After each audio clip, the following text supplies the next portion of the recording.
Assalamualaikum warahmatullahi wabarakatuh. Perkenalkan, saya Nur Alian. Nah, pada kesempatan ini saya akan memberikan penyuluhan mengenai definisi seks, seksualitas, dan gender.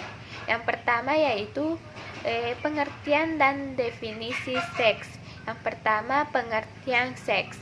Seks atau jenis kelamin adalah suatu akibat dari perbedaan sistemik luar antara spesies yang berbeda jenis kelamin dalam spesies yang sama yang ada pada manusia menjadi laki-laki dan perempuan. Pengertian seks yang kedua yaitu seks adalah seks atau jenis kelamin manusia adalah kelas atau pengelompokan dari suatu spesies dan perbedaan organ kelamin yang dimiliki, di mana wanita memiliki vagina dan laki-laki memiliki penis yang merupakan sarana untuk mempertahankan keberlangsungan keturunannya. Selanjutnya yaitu definisi seks. Seks adalah karakteristik seseorang yang memiliki organ reproduksi yang menunjukkan apakah seorang tersebut seorang perempuan atau seorang laki-laki. Definisi seks selanjutnya yaitu seks adalah pembagian dua jenis kelamin yang ditentukan secara biologis yang melekat pada jenis kelamin tertentu, di mana laki-laki memiliki penis, skrotum untuk memproduksi sperma, dan perempuan memiliki vagina, rahim untuk memproduksi sel telur. Yang kedua yaitu pengertian dan definisi seksualitas. Adapun pengertian dari seksualitas adalah kemampuan manusia yang berbeda jenis kelamin untuk melakukan tindakan, mengekspresikan dirinya, untuk saling menimbulkan ketertarikan, hubungan biologis antara wanita dan laki-laki, sehingga terjadi hubungan seksual demi kelangsungan hidupnya dan keturunannya. Nah, karakteristik seksual dapat terjadi antara lain yang pertama yaitu kepada yang berlawanan jenis atau biasa disebut dengan heteroseksualitas. Yang kedua yaitu kepada yang sejenis disebut dengan homoseksual. Yang ketiga yaitu kepada semua jenis yang disebut dengan atau biseksual.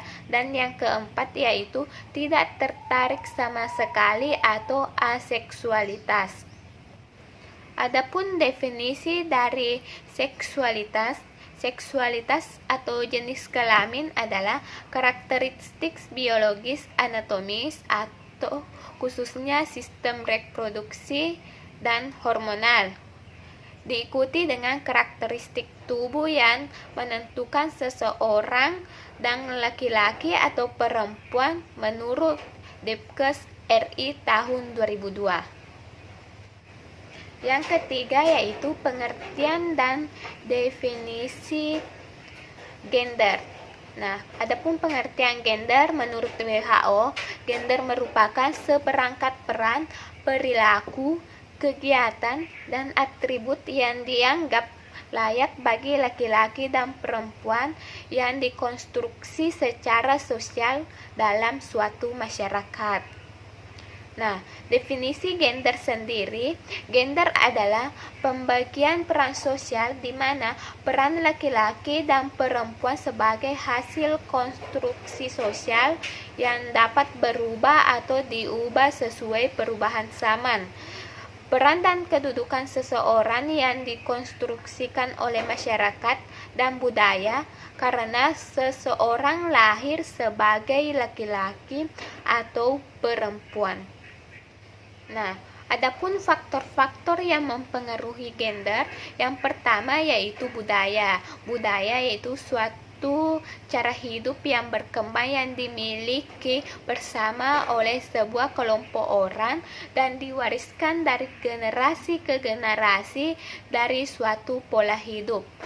Dari suatu pola hidup yang menyuruh yang bersifat kompleks, abstrak, dan luas serta aspek budaya turut menentukan perilaku masyarakat, perilaku komunikatif masyarakat dengan unsur-unsur sosial budaya yang terbesar banyak pada kegiatan sosial manusia. Yang kedua yaitu politis. Proses pembentukan dan pembagian kekuasaan dalam masyarakat antara lain terwujud proses pembuatan keputusan khususnya dalam pernikahan. Faktor selanjutnya yang mempengaruhi gender yaitu hukum. Hukum karena ketetapan yang mengatur tingkah laku atau tindakan manusia dalam masyarakat. Faktor terakhir yang mempengaruhi gender yaitu aspek filosofis. Nah, seluruh fenomena kehidupan pemikiran manusia secara kritis dijabarkan dalam konsep yang lebih mendasar. Adapun isu-isu gender yang terdapat dalam tatanan kehidupan masyarakat, yang pertama moralitas. Moralitas ini merupakan suatu tindakan yang memiliki nilai positif. Yang kedua yaitu etika. Nah, etika diperlukan untuk mencari tahu apa yang seharusnya dilakukan oleh manusia. Yang ketiga yaitu teologi. Teologi ini menerapkan sumber-sumber dari suatu tradisi dari dalam suatu situasi atau kebutuhan masa kini atau untuk berbagai alasan lainnya. Yang keempat yaitu spiritualis atau agama. Nah, spiritualis atau agama dapat mengarahkan atau menentukan tujuan dan makna hidup melalui kepercayaan yang dimiliki. Nah, itulah tadi penjelasan saya mengenai definisi dari seks, seksualitas, dan gender. Wassalamualaikum warahmatullahi wabarakatuh.